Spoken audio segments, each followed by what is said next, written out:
चलिए house property का ये तीसरा वीडियो है, ओके, ध्यान से सुनिएगा। इलस्ट्रेशन 7 हम लोग करते हैं। पिछला वीडियो में हम लोग इलस्ट्रेशन 6 तक कर चुके थे, इलस्ट्रेशन 7 क्वेश्चन पढ़ते हैं, ध्यान से सुनिए। Purna has one house property at Indira Nagar in Bangalore. अच्छा बात है। She stays with her in the family in the house. खुद रहता है, सेल्फ ऑक्यूपाइड है। अरे यार, सेल्फ ऑक्यूपाइड होने से net annual value as per section 23 क्या होने वाला है? नील होने वाला है भैया। The rent in the similar property neighbourhood 25,000 per month. Fair rent है, बकवास है। क्यों बोल तो? क्योंकि नैब नील है, नैब नीला मैंने गैप नील है, तो एक्सपेक्टेड रेंट का कोई जरूरत ही नहीं है। म्युनिसिपल वैल्यू 2,80,000, कोई जरूरत नहीं है इस सब का। म्युनिसिपल टैक्स 8,000, कोई जरूरत नहीं है। नैब ही तो नील है, नेट एनुअल वैल्यू नील है। अब हाउस का कंस्ट्रक्शन बिगेन हुआ है अप्रैल 15 में। ध्यान से सुनेगा, कंस्ट्रक्शन शुरू हुआ है अप्रैल 15 में। एकदम डेट याद रखेगा, 1 अप्रैल 15 को कंस्ट्रक्शन स्टार्ट हुआ। नहीं होता है तो डेट को लिख ले कहीं, 1 अप्रैल 15 को कंस्ट्रक्शन स्टार्ट हुआ है। लोन लिया 20 लाख का एसबीआई से, हाउसिंग फाइनेंस लिमिटेड से 9% पे 1/4/15 को लोन लिया, 1/4/15 को लोन लिया, ओके। कंस्ट्रक्शन को कंप्लीट किया 30/11/17 को, 30/11/17 को कंस्ट्रक्शन कंप्लीट किया। 1/4/15 को लोन लिया था और कंस्ट्रक्शन कंप्लीट किया 30/11/17 को। एक्यूमुलेटेड इंटरेस्ट जो है 30/11/17 तक का इंटरेस्ट है 3,60,000। 30/11/17 तक का इंटरेस्ट है 3,60,000। कितना इंटरेस्ट है? 3,60,000। 31 मार्च 22 को पूर्णा क्या किया? 2,40,000 रुपया पेमेंट किया है, जिसमें 1,80,000 इंटरेस्ट है। तो भैया बाकी का क्या होगा? प्रिंसिपल होगा। 2,40,000 तूने पेमेंट किया तो 1,80,000 अगर इंटरेस्ट है, बाकी का 60,000 क्या होगा? इंटरेस्ट होगा, सॉरी प्रिंसिपल होगा। समझ गए? अच्छा, यहाँ बोले there was no principal repayment. Oh my god, कोई प्रिंसिपल रिपेमेंट हुआ ही नहीं, कोई दिक्कत नहीं है। तेरे को निकालना है इनकम फ्रॉम हाउस प्रॉपर्टी, तो स्टार्ट कर। सबसे पहले लिख नेट एनुअल वैल्यू नील। लिखना नेट एनुअल वैल्यू नील, लिखा नेट एनुअल वैल्यू नील, लिख दिया। लेस इंटरेस्ट, अच्छा कोई भी डिडक्शन नहीं मिलेगा, सिर्फ इंटरेस्ट ऑन लोन मिलेगा। लिखो less interest on loan under section 24B, less interest on loan under section 24B।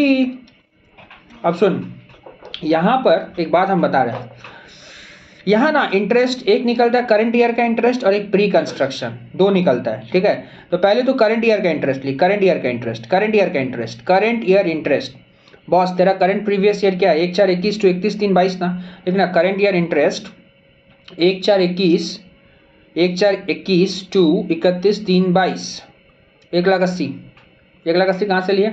अरे बाबा 31 मार्च 22 को तो 2,40,000 दिया ना, जिसमें इंटरेस्ट 1,80,000 है ना, तो 1,80,000 ले ले। हो गया भैया। अब सुन सुन सुन सुन सुन सुन, एक प्री कंस्ट्रक्शन इंटरेस्ट आता है। प्री कंस्ट्रक्शन ये कब आता है? तो अपना प्रीवियस ईयर से पहले लोन लिया ना, तो प्री कंस्ट्रक्शन इंटरेस्ट आएगा। तो लिख प्री कंस्ट्रक्शन इंटरेस्ट, लिखा प्री कंस्ट्रक्शन इंटरेस्ट। अब जो चैलेंजिंग चीज यही हो जाता है, प्री कंस्ट्रक्शन इंटरेस्ट का रिडक्शन 5 साल तक मिलता है। मैंने जब से लोन लिया तब से लेके तेरा प्रीवियस ईयर 5 साल होना चाहिए। सुन, तू लोन कब लिया बोल? 1/4/15 को, 15 में लिया ना, तो 15-16 1 साल, 16-17 2 साल, 15-16 1 साल, 16-17 2 साल, 17-18 3 साल, 18-19 4 साल, ठीक है, 18-19 4 साल, और उसके बाद 19-20 कितना साल होता है? 5 साल। एक मिनट रुक जा, लोनटा कभी नहीं को भूल बोले আমি 1/4/15 15-16 16-17 17-18 18-19। देखो प्री कंस्ट्रक्शन इंटरेस्ट, थोड़ा सा इसको बढ़िया से समझो, सुनो मेरा बात सुनो, जितना बोलेंगे उतना दिमाग में बैठाना, ठीक है। तुम्हारा कंस्ट्रक्शन कंप्लीट कब हुआ? ये डेट बोलो मेरे को। 30/11/17, 30/11/17 को कंस्ट्रक्शन कंप्लीट हो रहा ना, 30/11/17 को कंस्ट्रक्शन तेरा कंप्लीट हो रहा, ठीक है। उसका पहले वाला 31 मार्च बोल। 30/11/17 को अगर कंस्ट्रक्शन कंप्लीट हो रहा है, उसका पहले वाला 31 मार्च बोलना, क्या होगा? 31/3/17 था तो 31/3/17। अब 31/3/17 से तू 5 साल तक, माने 31/3/17, इसका मतलब 31/3/17, इसका मतलब 17-18 से लेके आने वाला 5 साल तक तू ये डिडक्शन क्लेम कर सकता है। कितना रुपया का डिडक्शन? 3,60,000 का डिडक्शन। नहीं समझा? कंस्ट्रक्शन जब कंप्लीट हुआ उस डेट से लेके पहला वाला 31 मार्च, कंस्ट्रक्शन जब कंप्लीट हो रहा है उस डेट से लेके पहला वाला 31 मार्च, तो कंस्ट्रक्शन कंप्लीट, कहीं तो नहीं तो लिख ले, लिख ले लिख ले लिख ले, कंस्ट्रक्शन कंप्लीट वाला डेट से पहला वाला 31 मार्च, ठीक है। अब ले लिया, वहां से लेके 31 मार्च 31/3/17, इसका मतलब ईयर क्या है? 17-18, 17-18 से लेके आने वाला 5 साल तक तू डिडक्शन क्लेम कर सकते हैं। तो 17-18 से लेके आने वाला 5 साल क्या क्या होता है? 17-18, 17-18, 18-19, 19-20, 20-21, 21-22, हम लोगों का प्रीवियस ईयर क्या है 21-22, तो हम लोग अभी डिडक्शन क्लेम कर सकते हैं। लेकिन यही अगर और एक प्रीवियस ईयर चला जाता ना तो ये डिडक्शन नहीं मिलता। समझ में आया? मतलब 3,60,000 का जो तेरा इंटरेस्ट है ना, तो आने वाला 5 साल में लेगा इक्वली, मतलब 72,000 डिवाइड बाय 5 कर दे 72 72 72 72। नहीं समझा?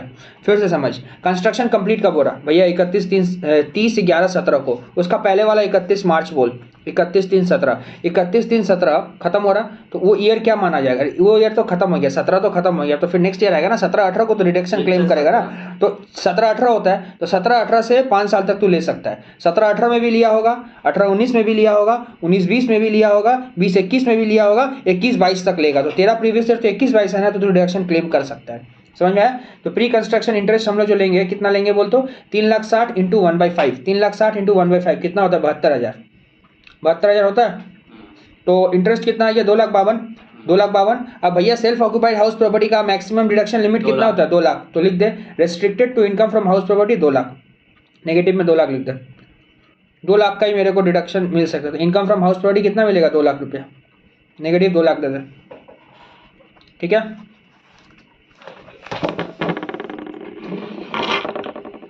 क्लियर है? हाँ भैया क्लियर है। इसके बाद एक deemed to be let out property. सुन मेरा बात, सुन चीज को समझ। अब देख, मान ले तेरे पास बहुत पैसा है, तू बोला यार हम प्रॉपर्टी खरीद के रख लेते हैं, प्रॉपर्टी खरीद के रख लेते हैं, अच्छा बात है, लेकिन हम प्रॉपर्टी को भाड़ा पे नहीं लगाएंगे, प्रॉपर्टी को भाड़ा पे नहीं, क्योंकि जब भी प्रॉपर्टी को भाड़ा पे लगाएंगे तो उसका एक एनुअल वैल्यू निकलेगा, और एनुअल वैल्यू जब भी निकलेगा तो मेरा IHP से इनकम आएगा, मेरे को टैक्स देना पड़ेगा। तो मैं भैया प्रॉपर्टी को भाड़ा पे लगाना नहीं चाहता हूँ, मतलब प्रॉपर्टी को भाड़ा पे नहीं लगाऊंगा, मतलब खुद रहूंगा। तो सवाल आता है कि एक अकेला आदमी कितना घर में रहेगा? अरे हम घूम घूम के रहेंगे, मंडे रहेंगे एक घर में, ट्यूसडे रहेंगे दूसरा घर में। मेरा मान ले 700 घर है, मंडे एक घर में, ट्यूसडे एक घर में, वेडनेसडे एक घर में, थर्सडे एक घर में, ऐसे घूम घूम के रहेंगे। दिक्कत क्या है? आपको क्या दिक्कत है? लेकिन मैं प्रॉपर्टी को भाड़ा पे नहीं लगाना चाहता हूँ। मैं प्रॉपर्टी को भाड़ा पे क्यों नहीं लगाना चाहता हूँ? लॉजिक समझा दिया दादा। अगर प्रॉपर्टी को भाड़ा पे लगा दिया ना तो एक रेंट आएगा, रेंट आएगा तो मेरा IHP आएगा, IHP आएगा तो मेरा GTI बढ़ेगा, टैक्स भरना पड़ेगा। तो मैं वो सब झमेला में नहीं जाना चाहता हूँ। सरकार बोलता नहीं, ऐसा नहीं कर सकते हो आप, अपना सारा प्रॉपर्टी को सेल्फ ऑक्यूपाइड नहीं मान सकते हो, नहीं मान सकते हो, नहीं मान सकते हो। फिनांस एक्ट 2020 में अमेंडमेंट आया कि सिर्फ 2 प्रॉपर्टी को सेल्फ ऑक्यूपाइड मान सकते हो, उससे पहले एक था। फिनांस एक्ट 2020 में अमेंडमेंट आया कि आप सिर्फ 2 प्रॉपर्टी को सेल्फ ऑक्यूपाइड मान सकते हो, तो बाकी सबको तो हम भाड़ा पे नहीं लगा रहे। तो हम मान लेंगे कि आप भाड़ा पे लगाएं, जिसको इंग्लिश में बोला जाता है deem to be let out, and it's 100% guarantee that this sum is going to come in your exam. यही सम एग्जाम में आता है, deem to be let out वाला। तो सुन बढ़िया से समझ। तो भैया 7 घर है तो 2 को सेल्फ ऑक्यूपाइड करेंगे और 5 को लेट आउट पकड़ेंगे। 5 को लेट आउट नहीं, deem to be let out, 5 को deem to be let out. हम लोग मान लेंगे कि आप भाड़ा पे दिए, हम लोग मान लेंगे कि आप भाड़ा पे दिए। तो आप कैसे उसका एनुअल वैल्यू निकालिएगा? सिखाते हैं ना तुमको। तुम लोग गैप निकाला है, हाँ या ना बोलो? हाँ निकाले हैं। अच्छा, गैप में सबसे पहले एक्सपेक्टेड रेंट निकालता था। तो भैया एक्सपेक्टेड रेंट जो होता है, तुम घर को भाड़ा पे लगाओ चाहे ना लगाओ, डजंट मैटर, एक्सपेक्टेड रेंट तो हो ही जाएगा सब घर का ना। अरे बाबा, एक्सपेक्टेड रेंट में municipal value, fair rent, standard rent आता है, इससे तो घर को भाड़ा पे लगाने का जरूरत नहीं है ना। If I want to compute municipal value, fair rent and standard rent of a property, then it doesn't mean that I have to put that property in a rent. Without putting rent also I can determine municipal value, fair rent and standard rent, and that is your expected rent. And we all know that you have not put that property on let out. It means that annual value is 0. Sorry, annual rent is 0. Annual rent is 0 na, no problem. It means that your gap will be expected rent. Your gap will be expected rent. तुम्हारा gap क्या होगा? Expected rent ही तुम्हारा gap हो जाएगा। अब लो खेलो खेला, expected rent आ गया, वहां से स्टैंडर्ड डिडक्शन क्लेम कर लो, लोन है तो लोन क्लेम करो, IHP आएगा, ठोक देंगे। लेकिन 2 प्रॉपर्टी को सेल्फ ऑक्यूपाइड पकड़ेंगे। समझ में आया बात? अच्छा, अब सवाल ये आता है भैया, आप कौन सा 2 प्रॉपर्टी को सेल्फ ऑक्यूपाइड पकड़ेंगे और कौन सा 5 प्रॉपर्टी को deem to be let out करेंगे? ये बोला हम आपके ऊपर में छोड़ देते हैं। हम किसके ऊपर में छोड़ देते हैं? आपके ऊपर में छोड़ देते हैं। ठीक है, देखो एक बात हम तुमको बताते हैं। हम क्या करेंगे ना, यहाँ पे हर एक पहले क्या करेंगे, पहले 5 घर को deem to be let out पकड़ लेंगे। 5 घर को क्या पकड़ लेंगे? एक बार 5 घर का एक्सपेक्टेड रेंट, मतलब 5 घर का गैप निकाल लेंगे। सम्स कैसे करेंगे वो सिखा रहे हैं। 5 घर का क्या निकाल लेंगे? नहीं, मेरा एग्जांपल में, सॉरी 7 घर है, 7 घर है, 7 था ना, 7 घर था ना, तो 7 घर का क्या निकाल लेंगे? गैप निकाल लेंगे। अरे गैप मत निकालना, एक्सपेक्टेड रेंट ही तेरा गैप होगा, तो 7 घर का गैप निकाल लेना, मैंने एक्सपेक्टेड रेंट निकाल लेना। निकाल लिया। अब सातों घर का एक्सपेक्टेड रेंट निकाल लिया। अब सातों घर को एक बार तू पकड़ लेना deem to be let out, फिर सात घर का सेल्फ ऑक्यूपाइड करके पकड़ लेना, इंटरेस्ट ऑन लोन का रिडक्शन दे देना, आ जाएगा। उसके बाद कॉम्बिनेशन लगाना, क्या लगाना, कॉम्बिनेशन, ठीक है। एक बार पहला दो घर को अगर तू सेल्फ ऑक्यूपाइड पकड़ता है तो 5 को लेट आउट, फिर दूसरा तीसरा को अगर तू मान ले सेल्फ ऑक्यूपाइड पकड़ता है, बाकी सबको deem to be let out पकड़ेगा। इस तरह से सजा लेना, इस तरह से क्या करना, सजा लेना। सजाने के बाद में जिसका इनकम सबसे कम होगा तो बोलना वही वाला चीज को सेलेक्ट करेंगे। क्यों? क्योंकि जितना कम इनकम होता है उतना एसएससी को टैक्स कम देना पड़ता है। समझ में आया? ओ भैया 7 घर, एग्जाम में 7 घर नहीं आता भाई, 3 घर मैक्सिमम, नहीं तो 4, उससे ज्यादा नहीं आते। हम लोग एक इलस्ट्रेशन करेंगे, क्लियर हो जाएगा। हाउस 1, हाउस 2, हाउस 3, है ना। सबसे पहले हम तेरे को क्या बोले थे, तू ये हाउस 1, हाउस 2 और हाउस 3 का तू मेरे को गैप बता। अब गैप के लिए गैप निकालने मत जाएगा, एक्सपेक्टेड रेंट ही गैप होगा। चल निकाल, H1 H2 H3 हेडिंग कर, कैलकुलेशन फॉर गैप, हेडिंग कर, हेडिंग कर। अच्छा गैप क्यों, सुन, हाँ गैप निकालते, चल स्टार्ट किया। अच्छा गैप मत निकाल, सुन पहले सबका इनकम ही निकाल दो, सबका इनकम निकाल दे, हेडिंग कर, कुछ हेडिंग नहीं करना। H1 H2 H3 लिया, एक ही बार में मार दे। म्युनिसिपल वैल्यू, सबका म्युनिसिपल वैल्यू मार, कितना है, 3 लाख, 3 लाख 60, 3 लाख 30, हाँ ले लिए भैया, 3 लाख 3 लाख 60, 3 लाख 30। अरे वीडियो को पॉज करके खुद से कर लेना, तीनों घर का इनकम निकालना, तीनों घर का इनकम निकाल, हाँ IHP निकालना। अच्छा एक्सपेक्टेड रेंट कितना, अच्छा फेयर रेंट कितना है, 3 लाख 75, 2 लाख 75, 3 लाख 80। स्टैंडर्ड रेंट कितना है, 3.5 लाख, 3 लाख 70, 3 लाख 75। एक्सपेक्टेड रेंट आपका आ गया है, कितना है एक्सपेक्टेड रेंट पहला घर का, 3.5 लाख, फिर 3 लाख 60, फिर 3 लाख 75 आ गया है। यही गैप है, क्योंकि एनुअल रेंट तो कुछ है ही नहीं, तो लिख दो expected rent is equals to gap, expected rent is equals to gap आ गया।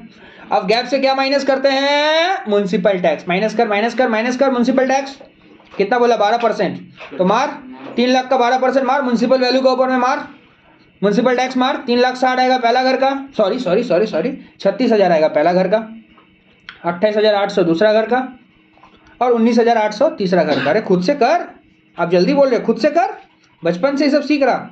तो नेट एनुअल वैल्यू आ गया, पहला का 3 लाख 14, दूसरा का 3 लाख 31,200, तीसरा का 3 लाख 55,200, हमें राइट उज्जवल, ठीक है चलो ले लिया। अब इसके बाद में स्टैंडर्ड डिडक्शन क्लेम कर 30% 24A में, पहला घर का 94,200, दूसरा घर का 99,360, और उसका बाद वाला का 106,560, 106,560। और उसके बाद में इंटरेस्ट ऑन लोन, पहला घर का नहीं है, दूसरा घर का 55,000 है, तीसरा घर का नहीं है, अरे है नीचे पर क्या लिखा हुआ, interest on current year money borrowed in April 15 for purchase है, 1,75,000 है, नीचे दिया हुआ है। पहला का नहीं है, दूसरा का 30 है, तीसरा का 75,000 है।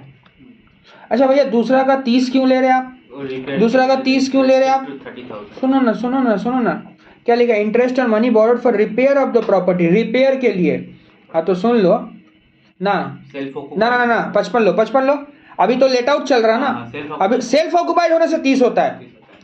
अरे भैया सुनो, अगर सेल्फ ऑक्यूपाइड है ना प्रॉपर्टी तो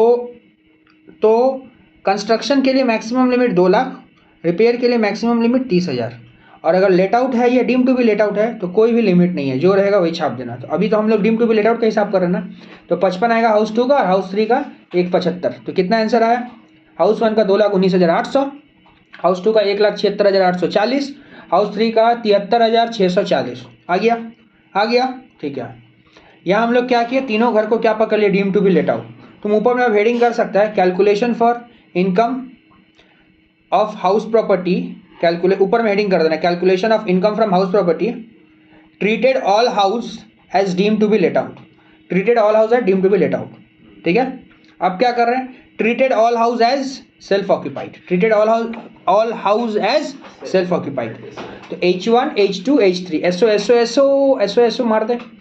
नेट एनुअल वैल्यू तो सबका नील आएगा ना, हाँ भैया नील आएगा। इंटरेस्ट ऑन लोन, पहला का नील, दूसरा का 30,000, बोले ना सेल्फ ऑक्यूपाइड है अभी, तो 30,000 ले, और उसका बाद वाला का 1,75,000। तो आंसर कितना आएगा, पहला का नील, दूसरा का -30, तीसरा का -175, आ गया, यहाँ तक क्लियर क्लियर है। अच्छा, अब हम लोग 3 ऑप्शन क्रिएट करेंगे। क्या ऑप्शन होगा सुन, लिख ऑप्शन 1, ऑप्शन 1 लिख लिख लिख, अब लिख। ऑप्शन 1 में है 2 को एसओ पकड़ सकते हैं ना, तो पहले हम H1 और H2 को एसओ पकड़ते, तो लिख H1 SO, H1 SO, SO H1 SO, SO में कितना नील है, नील। H2 एसओ 30,000 कितना, -30। H1 H2 का एसओ पकड़ा तो H3 को DLO, DLO माने deem to be let out, DLO ये सम्स एग्जाम में आएगा। H3 DLO 73640, इनकम कितना आया 43640, 43640, ठीक है 43640, ये ऑप्शन 1 है। ऑप्शन 2 क्या करेंगे भैया, H1 को एसओ पकड़, H2 को एसओ क्यों पकड़ेगा, अभी तो पकड़ा है, H3 को एसओ पकड़, तो H1 एसओ नील। ऑप्शन 2 क्रिएट कर, H1 एसओ नील, H2 DLO, H2 DLO कितना है, H2 का DLO होने से 1,76,840, H3 का SO कितना आ रहा, नेगेटिव में 1,75,000, तो कितना इनकम आ रहा 1,840। पहला का आया था, ऑप्शन 1 का आया था 43640, ऑप्शन 2 का 1840। ऑप्शन 3 क्या करेगा, अरे H2 और H3 को तू पकड़ ले SO और H1 को DLO, तो लिख H1 DLO कितना 2,19,800, H2 SO -30 क्लियर, और H3 SO -1,75,000, कितना आ रहा 14,800। सबसे कम इनकम किसका है भैया, ऑप्शन 2 का, तो वही तेरा आंसर होगा, वही सेलेक्ट कर ले, लिख आंसर लिख ले। Answer income from house property 1840, option 2 will be selected, option 2 will be selected because it gives lower income, which is beneficial for the SSC। समझ में आया, ओके ठीक है, रहने दो इतना।